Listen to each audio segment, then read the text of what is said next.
This one's a Lakota, sometimes called the Sioux. Morning prayer. It's just real simple, but whenever they pray, they don't pray with just words. They use their whole body. And the words, if there were words, would be, may the Great Spirit make a sunrise in your heart. Great Spirit is Holy Spirit, God. And sunrise is a new beginning. That you could receive all the new life you need. So I'm going to show you the gestures, and then we can do them together.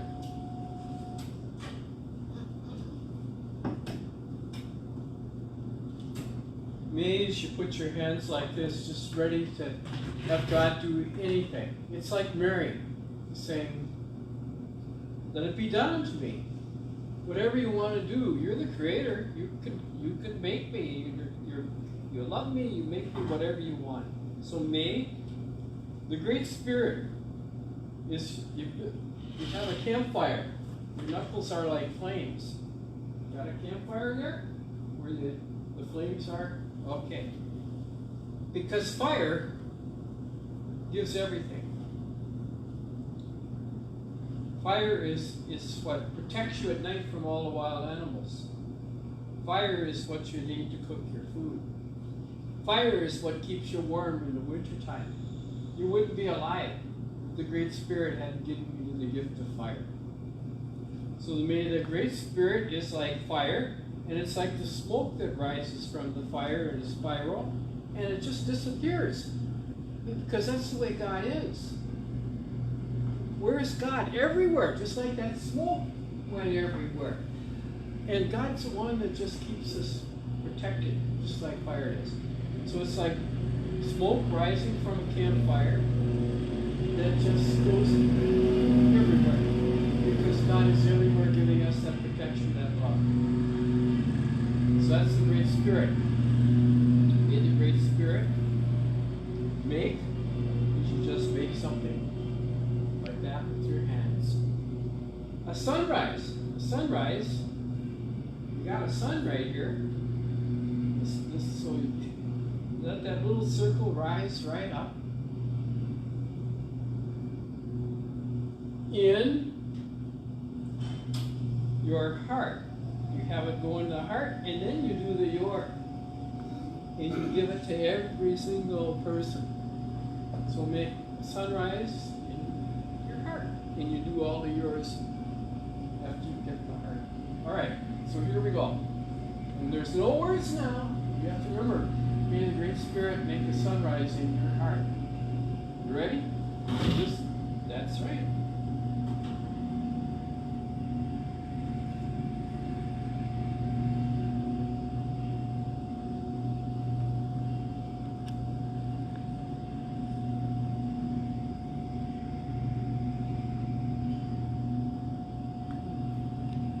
Bless all the yours around there with that. Don't miss a single your wherever they are. All right. You're great. So, I think we're going to start. Do I still wait for more people? No? All right. The problem with the Beatitudes is you have to get to them all. Every single one has a process that completes the other. We just stayed with the community one. The danger of community, and that you always community forms you, is you feel you have to have the perfect community, and then I'll become the perfect person. And it's so much easier to project. The reason I'm not growing is look at that person that they gave me as superior. And we don't take personal responsibility. This one says it doesn't depend on having the perfect community. It depends on how we are that perfect person. Can we grow in every place? Can we receive God's love, God's mercy? When we make mistakes, not just projected on that other person. It's so much easier to remain a child and just look for that great parent. And if the parent is perfect, then I'm all right. No. We are to be that parent. We are to be the person who brings life into the world and not just have to find the perfect community, perfect place. And then it all happens to us. And that's what this one is. Where do we need God's mercy? Where are we a person? Oh yeah, I better do this. I don't need my hands anymore for gestures. Good idea. I needed God's mercy to let me know that I have to take responsibility for talking through a microphone and not just figure what's wrong with everybody else that they're not hearing me. So that's what this one does. Okay. One way we do that is confession. We look at where it is that we need God's mercy to grow. And we name it, and we let God love us so that we can grow. We can be this person that is loving.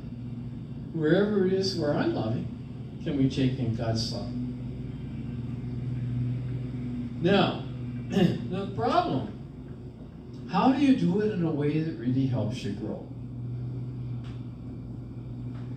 The problem is we can confess and confess and confess, and we still are the same person. How do you do it in a way that makes you a person that is really filled with life and growing? I'll tell you my story.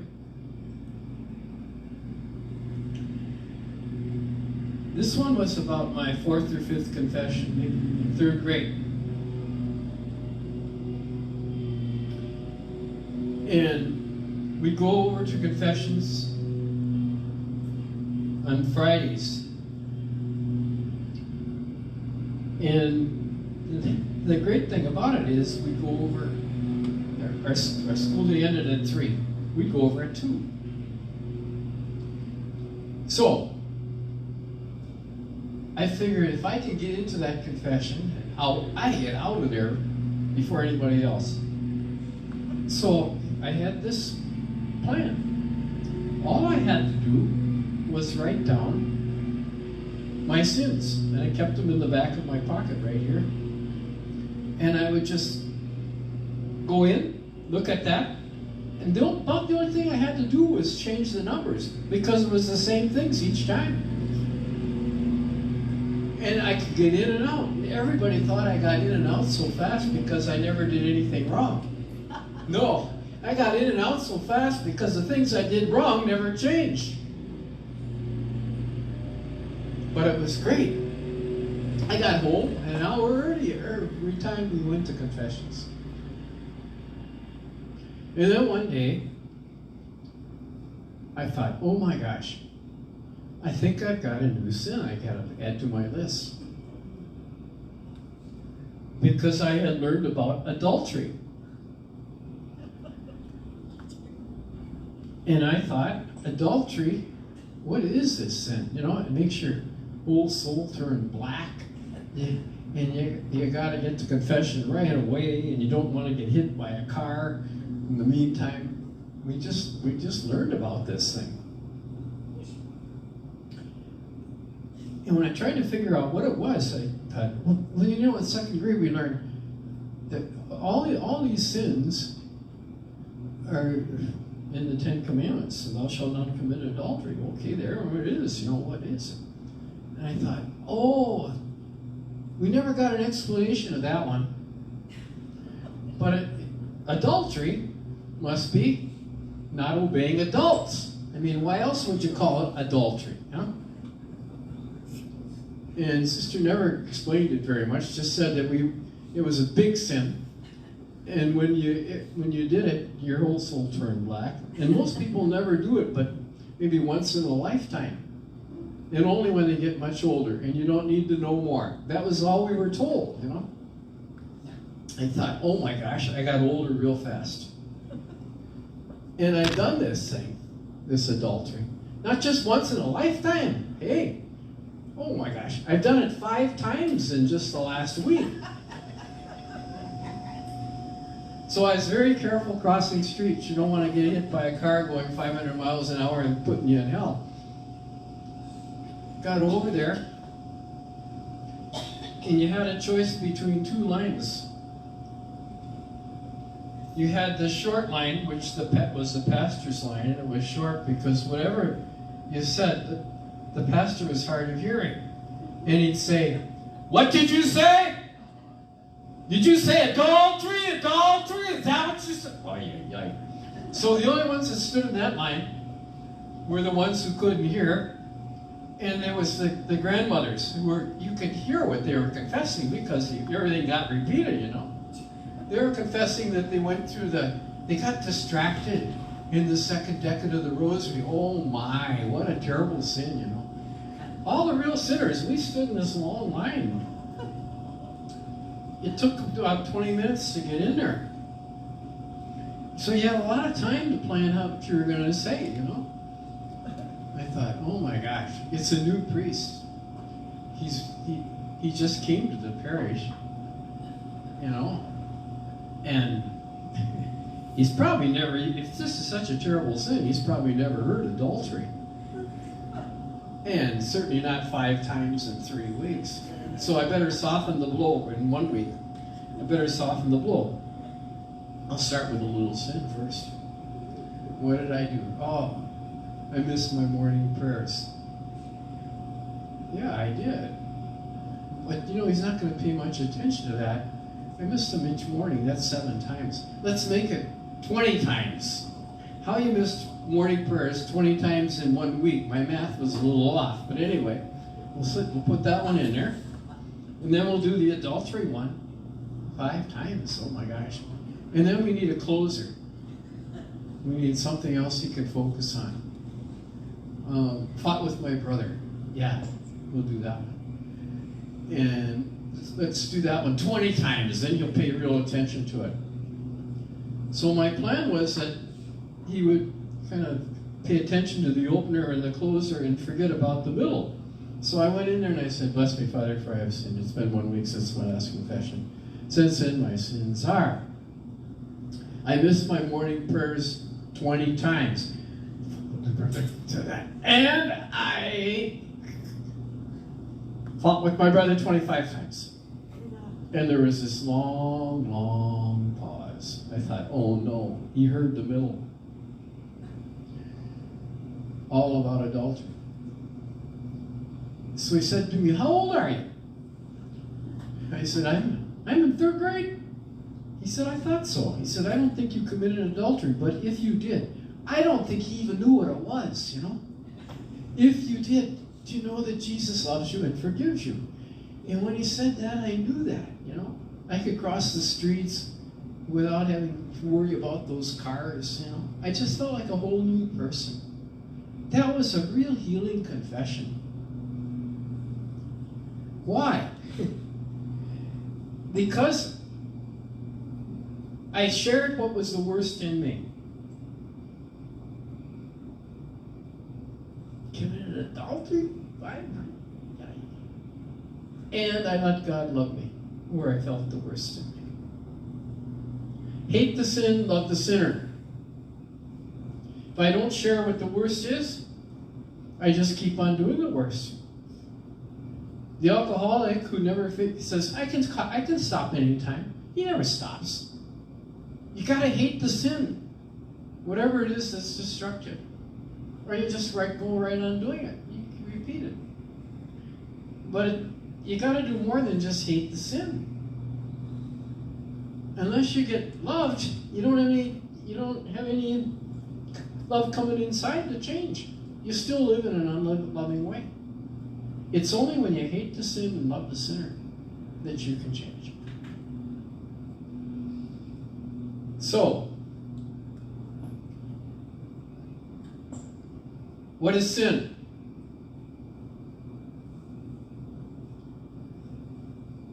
We got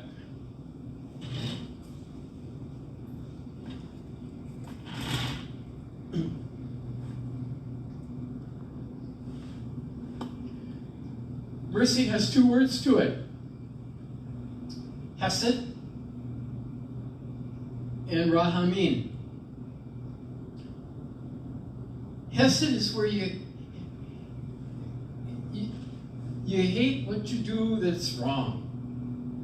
Where are you not so grateful? Where are you unloving? You find it and you change it. You don't just swallow it and keep on doing it.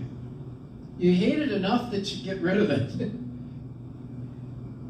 So that's one side of mercy. You got to do that, or you just go on repeating stuff. And what is sin? It's where we don't love, unloving behavior. The Hebrew Testament, it's the 10 Commandments. It's the 613 laws. Stop. And it's all about stopping things. Stop. Thou shalt not kill. Thou shalt not commit adultery. Thou shalt not steal. Thou shalt not bear false witness against your neighbors. Thou shalt not covet. It's stop doing unloving things.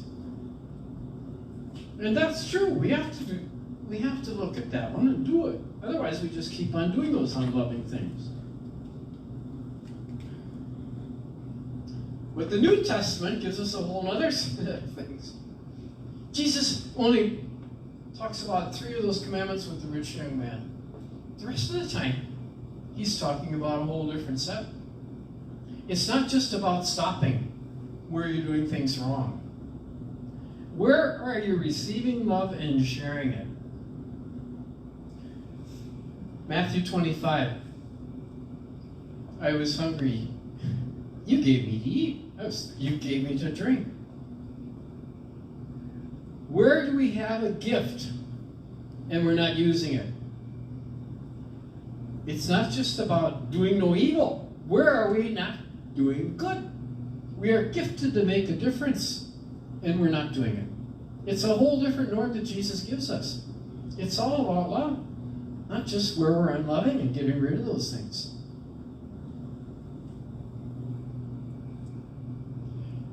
What are your gifts to love? Me. I have a gift to write books. I have a gift to write a third of a book because I got 2 other people that are doing it. I never would have written 1 book. Wrote 24 with Dennis and Sheila. All right, 23, whatever it is. Anyway, my sin would be where I'm not using my gift to love. Where I write a book and it's superficial. Using it too much. Book.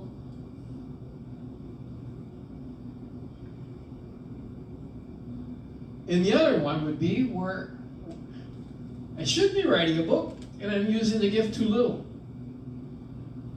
Where do we overuse or underuse a gift? The overuse one, it's hard to write a book. It takes us 5 years to do it. We test it out all around the world to see whether this is really something God's doing or just in one culture. Been to over 60 countries. We don't write unless it's something that really makes a difference all around the world. This is what God is doing. So it's hard. The one that we fall into is when we're supposed to write a book and we don't. We had a book almost written. We needed 2 more chapters. 1 to summarize and 1 to add another little part. And then we realized we're always having another book. And what we should be doing is learning Spanish so we can give retreats in those countries where people are really suffering. This was the time when Central America, any country, El Salvador, Nicaragua, they all had wars. They all had people who were just really suffering. And we were asked to give retreats to these places and help them heal their hurts. Well, we can only do half of a retreat. You speak in English, they translate it. In some of these countries, they translate it 2 times into Spanish, and then Quiche, which the women they couldn't understand Spanish. You can hardly say anything. We were saying, well, we've got to at least go learn Spanish. No, we got to finish this book. We always have another book to finish. Let's just go learn Spanish. And it takes a year to do that, and then to use it for a couple of years. So it was 3 years before we got back to finishing that book. So this is way before internet and all. So I went to the store, Catholic bookstore, to see what was written. Opened up one of the books. It was just like our book. It had almost the same chapters. It said a lot of the same things. God didn't want to wait 3 more years. God had given it to someone else. It would have taken us even another year, because once you finish it, the publisher takes a year. Where do you have a gift and you're not using it? You're overusing it or underusing it. That's where it's a whole new thing that Jesus is talking about. Where do you have food for the poor? You're not sharing. Where are you not visiting people who are sick? Guess why I'm in hospitals?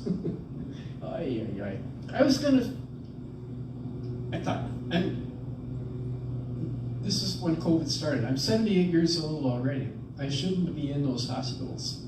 So I called up the diocese and said, hey, find younger priests to go in and out of those hospitals. They said, well, we don't have any. Can you keep doing it until we find one? And I said, well, I don't want people dying without sacraments. Yeah, all right, I'll do it until you find someone. That was 3 years ago. They're still looking for somebody, and they gave me 3 more hospitals in the meantime. But you know why I did it? Where do I have a gift? Am I going to sit while people are dying, underuse my gift, or am I going to be in those hospitals where people are dying? If God takes me, fine, you know? He doesn't want me just protecting myself and not ever getting COVID, you know? So, where do you have a gift? Are you using it to love? God's given it to you. Everybody's got gifts. Okay.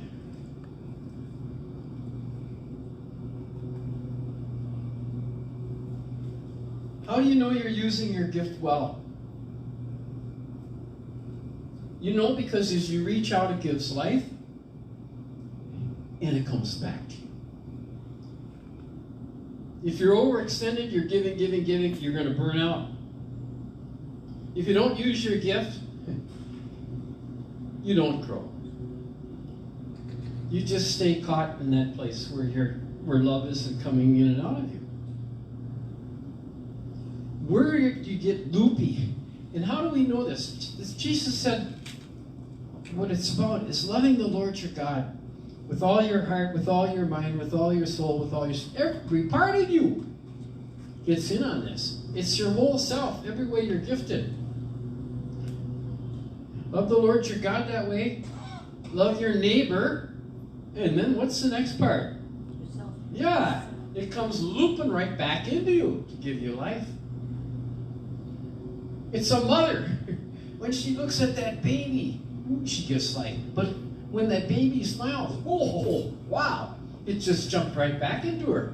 That's why she can be committed for a whole lifetime to that baby, no matter what that baby goes through. She's got that whole loop where as you give love, it comes back. And what interrupts that loop of giving, receiving love and life with God, others, self. Oh, and I put creation in. That's the other one where we're into it. We have to do that. We're destroying the earth. God's present right there, not just in people.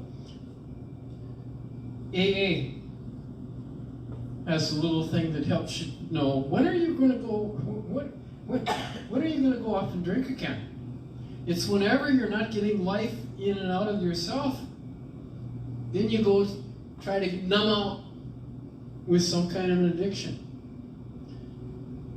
And their thing is halt.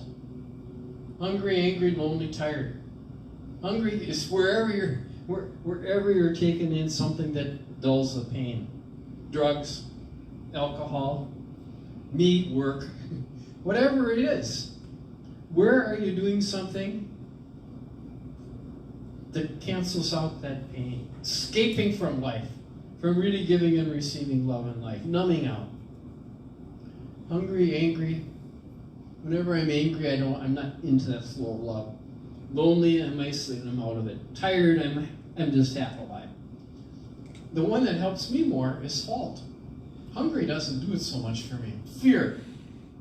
Fear, anger, lonely, tired. When I'm into those places, I'm not into that whole place where life is coming in and out of me. Okay.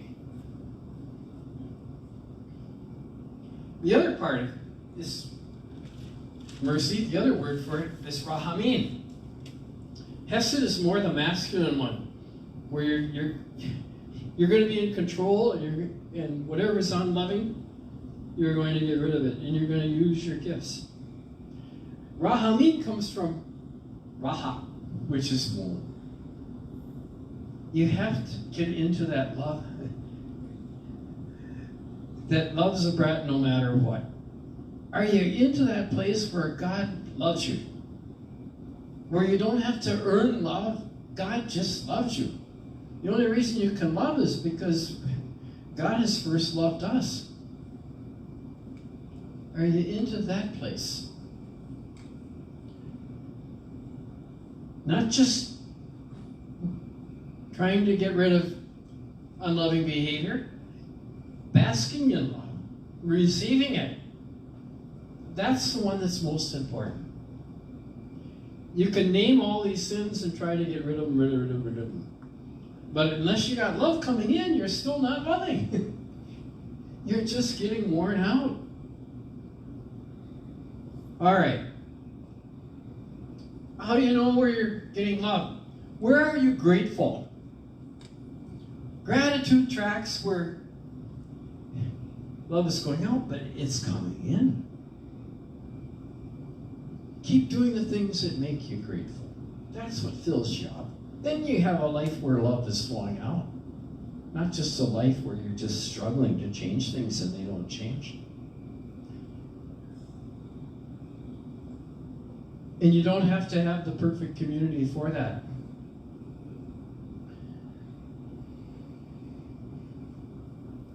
Large communities. John Monnier, who founded a lot of them, he did a little study, community and growth. What are the communities where people grow the fastest? He said in every community where people really grow fast, grow deep, you need a person that you can share with who really loves you. You need this rahamin. Someone who knows you and loves you just as you are. And I thought, well, then give me the perfect community, you know? And then he said, but the ones where people grow the fastest aren't just where you have rahamin, where you're loved just the way you are and you keep getting all that love inside you.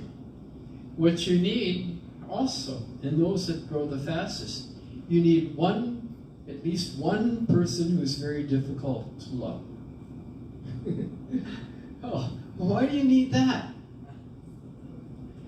I don't need that in my Jesuit community. They should live elsewhere, you know? He said, because they teach you unselfish love. It's easy to love people when they can return it. The one who can't return it is teaching you how to give when there's no return. How to be like God is. God just loves whether there's return or not. It's this one. It's a mother who loves the brat no matter what. He might be in prison or whatever. Oh, mother still loves him. When you have this, that's when you really grow. Someone that you can receive love from, but someone that stretches you into that place where you just know you are loved and you can love another person just the way they are. The rahami. Like a mother does.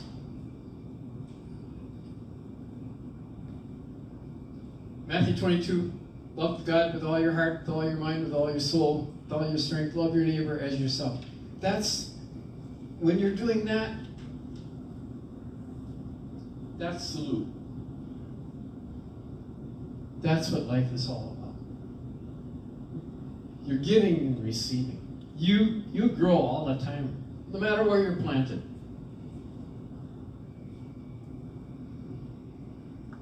So, how do you get a more loving God?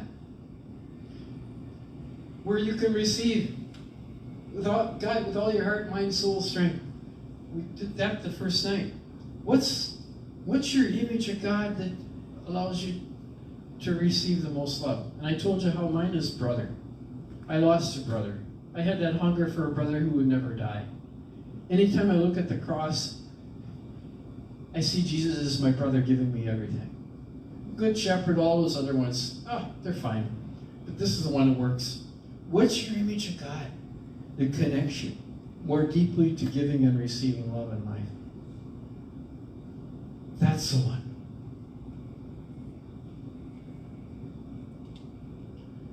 And can you extend it? For me, brother's easy.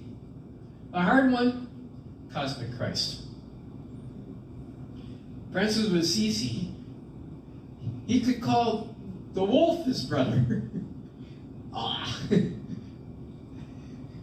Can I find a God like my Lakota people do in every blade of grass, every mosquito? What helps me is Francis of Assisi gardening. Gardening gets me into that place where all the cosmos is embracing me, not just this brother part. The sun that shines on the just and the unjust. My favorite place to pray is outside in the sun. There's something about all that warmth and light that just fills me. I can connect with a God of love there more than I can in other places. So where do you get connected with this big God? Others. John Monnier. Do others connect me? Not just the good people. Those who are difficult. Does that give me a bigger heart as I reach out to them? I have on my phone a thing called 5 calls. It's just each week it gives me what are the laws and the problems out there, like gun control right now. Who can I call that makes a difference to that? It's that whole social outreach. Can I experience that growing? Or do I just stay with the person who's right next to me? It tells me who to call, what to say, so that I have this bigger reach. I'm making a bigger world, connecting with a world where people can grow and be neighbors.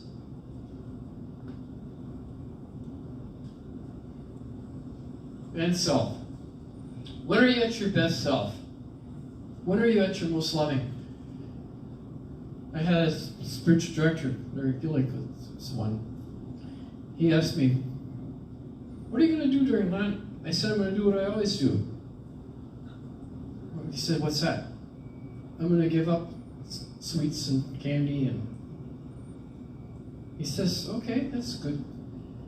But does it make you more loving?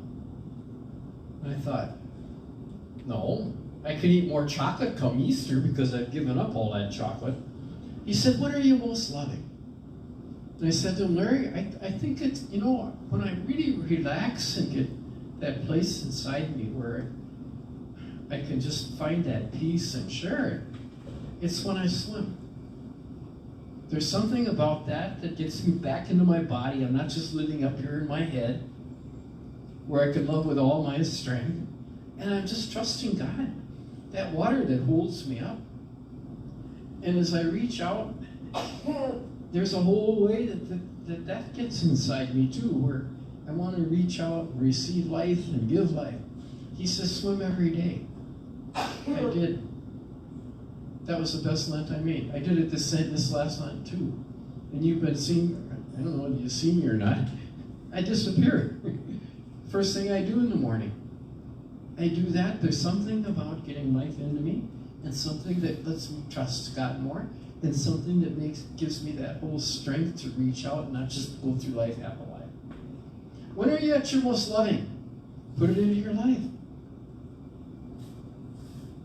Galatians Love, joy, peace, patience, goodness, long-suffering. Long-suffering just means you're going to get through suffering.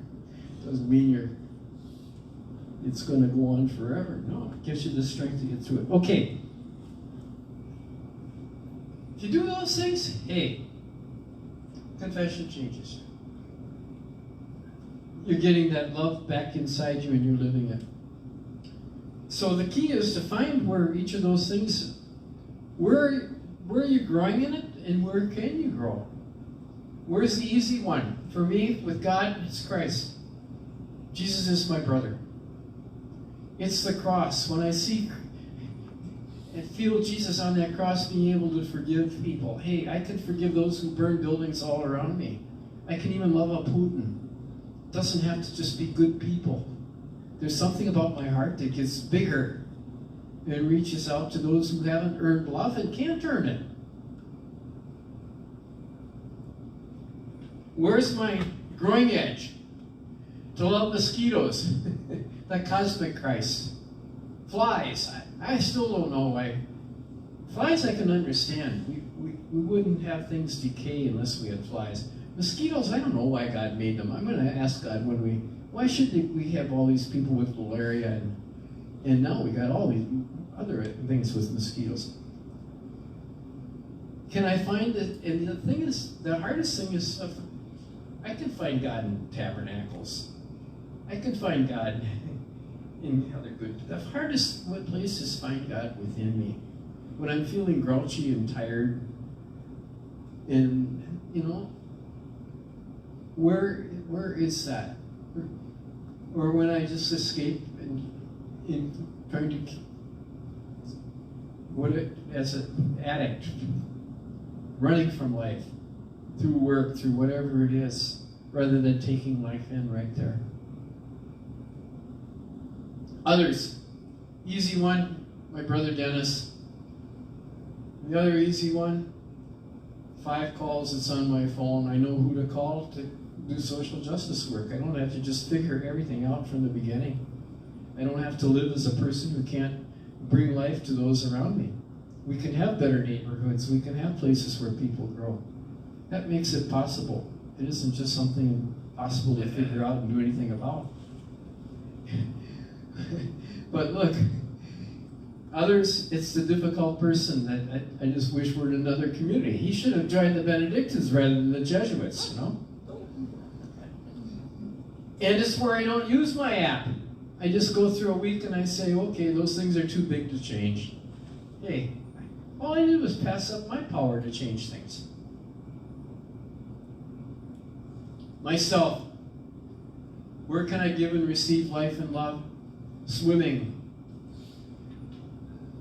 I find that, too, if I eat a lot of sugar, I get wired, and I don't get loving. I get more energy that just is taking me away from really being centered.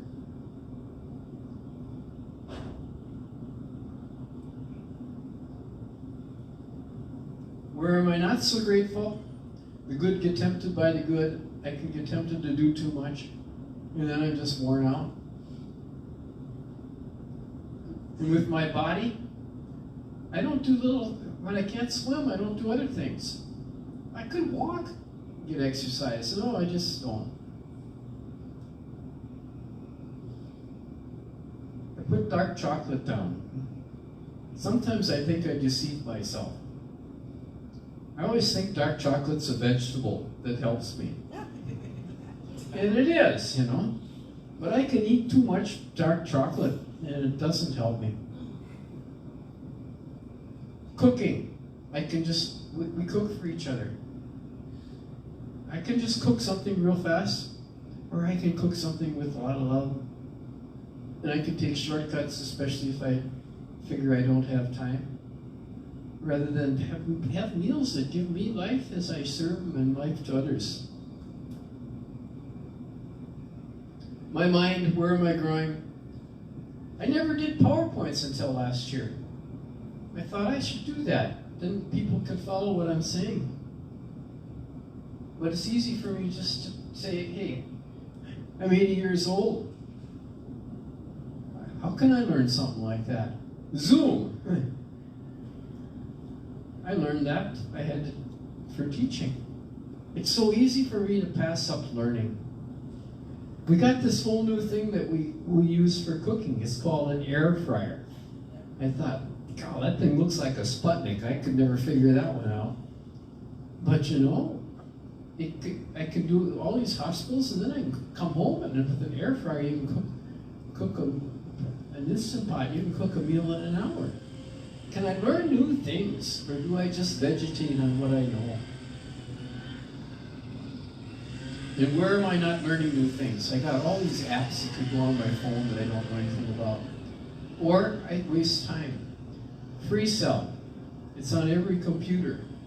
It's card games. I do them because I think, you know, it's if I can win at solitaire, hey, I'm not like my mother yet.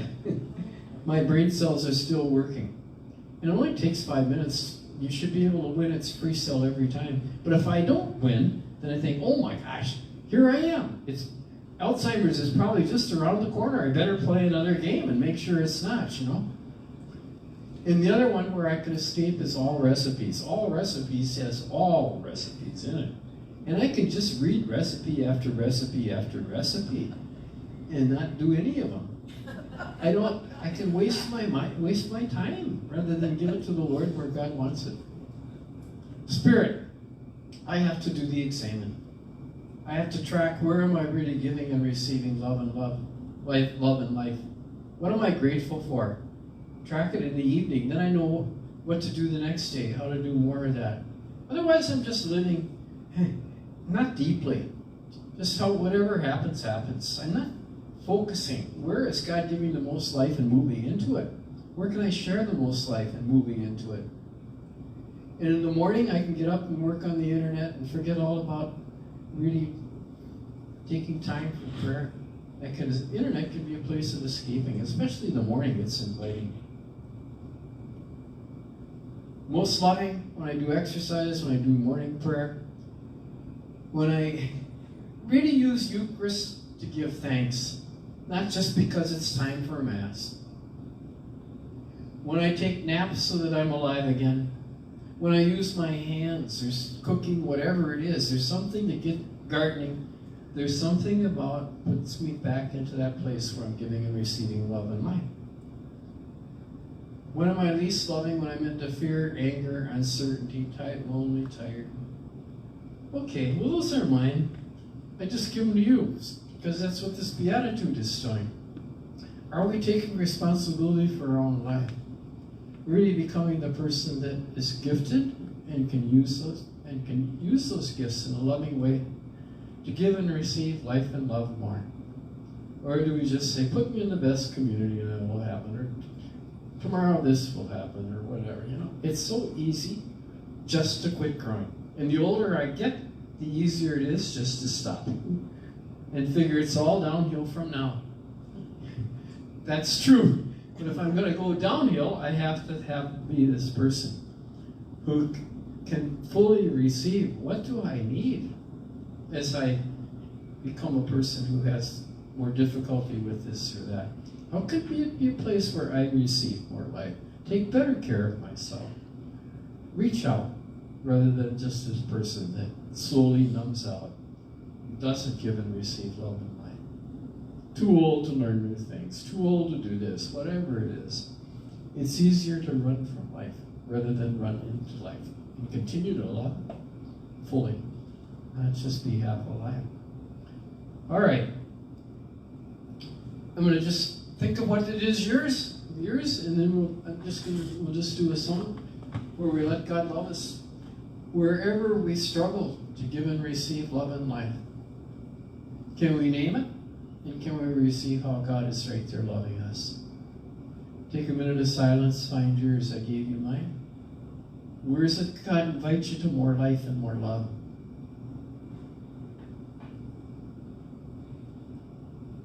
To use your gifts.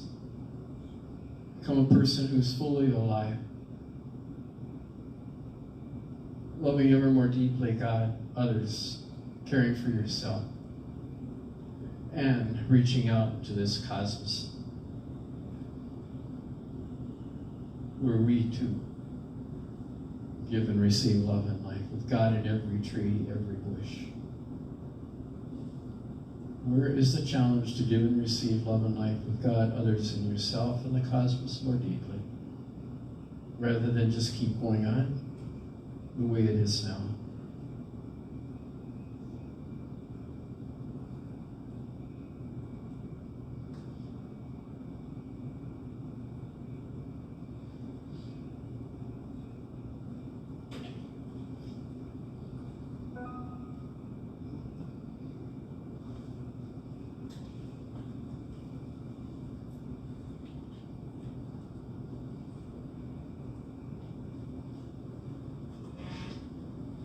Let's close with Hosea. God's invitation to come back, to become this person who's fully alive, gifted, receiving love and sharing it.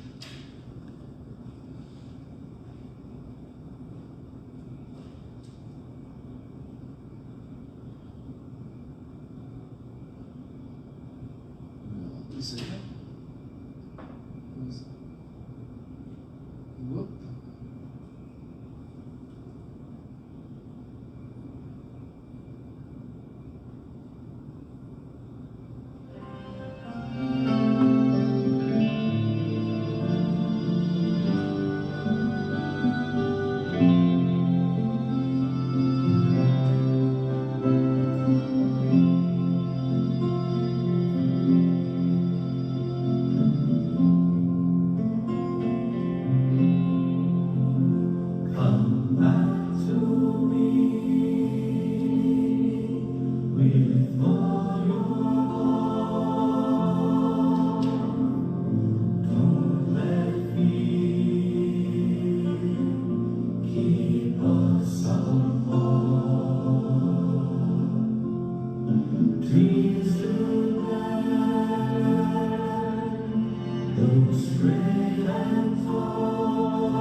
So go forth to live that new life that God pours into us.